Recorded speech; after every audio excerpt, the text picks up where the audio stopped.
मेरठ का मुस्कान कांड अभी तक ठंडा भी नहीं पड़ा है कि एक ऐसी ही खबर औरैया से भी आ गई है। मुस्कान ने तो सौरभ की हत्या शादी के 8 साल बाद की थी, मगर औरैया की प्रगति कुछ ज्यादा ही सुपरफास्ट निकली। 15 दिन, जी हां, सिर्फ 15 दिन में पति को निपटा दिया। यूपी के औरैया में मेरठ जैसे मुस्कान कांड हुआ है।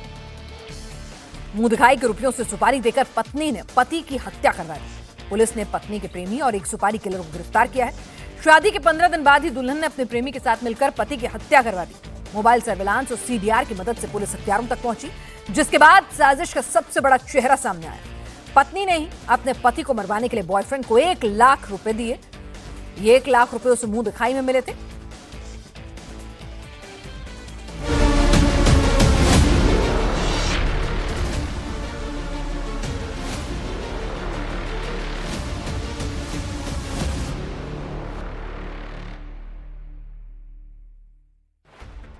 औरैया की प्रगति ने अपने पति की जान की कीमत 2 लाख रुपए लगाई। शादी के 15 दिन के भीतर ही खुद को विधवा बनाने का सौदा कर लिया।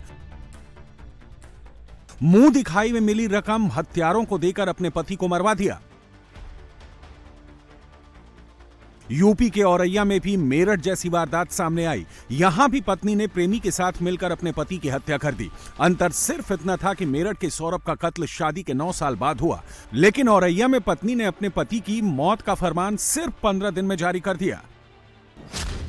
5 मार्च को दिलीप यादव की शादी हुई थी। शादी के तुरंत बाद उसकी हत्या की साजिश रची गई। 19 मार्च को दिलीप को बदमाशों ने गोली मार दी। 21 मार्च को दिलीप यादव की इलाज के दौरान मौत हो गई। ये तस्वीर सिर्फ 20 दिन पुरानी है। धूमधाम से प्रगति और दिलीप की शादी हुई थी। तस्वीरों में दोनों बहुत खुश भी नजर आ रहे हैं, लेकिन दिलीप के घर वालों को अंदाजा नहीं था कि जिस प्रगति के स्वागत में परिवार जश्न मना रहा है, वही प्रगति घर में मातम की वजह बन जाएगी। जिस दिलीप यादव की हत्या हुई, उसकी एसएस यादव क्रेन सर्विस के नाम से दुकान थी। इसके अलावा वो हाइड्रा भी चलाता था। दिलीप के परिवार की आर्थिक स्थिति बेहद मजबूत है। यही देखकर प्रगति के घर वालों ने उसकी शादी दिलीप से की थी। 5 मार्च को शादी हुई। 6 मार्च को प्रगति अपने ससुराल चली आई। सब कुछ सामान्य था। किसी को नहीं पता था कि प्रगति अपने दिमाग में खौफनाक साजिश रच रही है। 19 मार्च को दिलीप काम से वापस लौट रहा था। इसी दौरान एक होटल के पास उसे कुछ बाइक सवार मिले।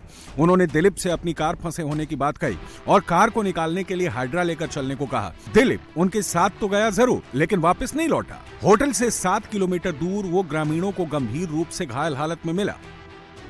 दिलीप की हालत गंभीर थी। बेहतर इलाज के लिए उसे ग्वालियर रेफर किया गया, लेकिन 21 मार्च को उसकी मौत हो गई। घर वालों को भी समझ में नहीं आया कि मिलनसार दिलीप का दुश्मन कौन है, लिहाजा अज्ञात लोगों के खिलाफ एफआईआर दर्ज की गई। पुलिस के लिए भी ये केस ब्लाइंड था। न हत्या का मोटिव समझ में आ रहा था और ना ही मौके से ऐसा कोई सबूत मिला जिसके सहारे आगे बढ़ा जाए। जांच के लिए सहार थाना के साथ सर्विलांस टीम और एसओजी को लगाया गया और केस का पहला क्लू सीसीटीवी फुटेज से मिला। रास्ते में लगी सीसीटीवी, जो ऑपरेशन त्रिनेत्र के तहत हम लोग लगाया गया था, उस सीसीटीवी के सहयोग से हम लोगों को पता चला जो मृतक दिलीप है, उनके पीछे कुछ लोग लगी थी और उनको लालच लेके उनको बीच में, बाइक के बीच में बिठा के कुछ लोग लेके गया। सीसीटीवी से प्राप्त किया गया फुटेज के अनुसार हम लोग आगे बढ़ते हुए जांच किया गया है और हम लोगों का मुखबिर तंत्र के माध्यम से हम लोगों को सूचना मिला कि उसमें से एक व्यक्ति का नाम रामजी नागर है। फुटेज में 2 बाइक सवार दिखे, जिसमें एक की पहचान रामजी नागर के रूप में हुई। पुलिस ने जब उससे पूछताछ की तो अनुराग उर्फ बबलू का पता चला। अनुराग यादव और रामजी नागर ने दिलीप यादव की हत्या की बात कबूल की और इसके बाद जो राज खुला उसे सुनकर सभी हैरान रह गए।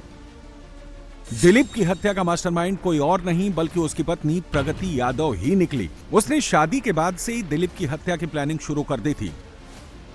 शादी के तुरंत बाद यह खौफनाक साजिश क्यों रची गई, ये भी समझ लीजिए।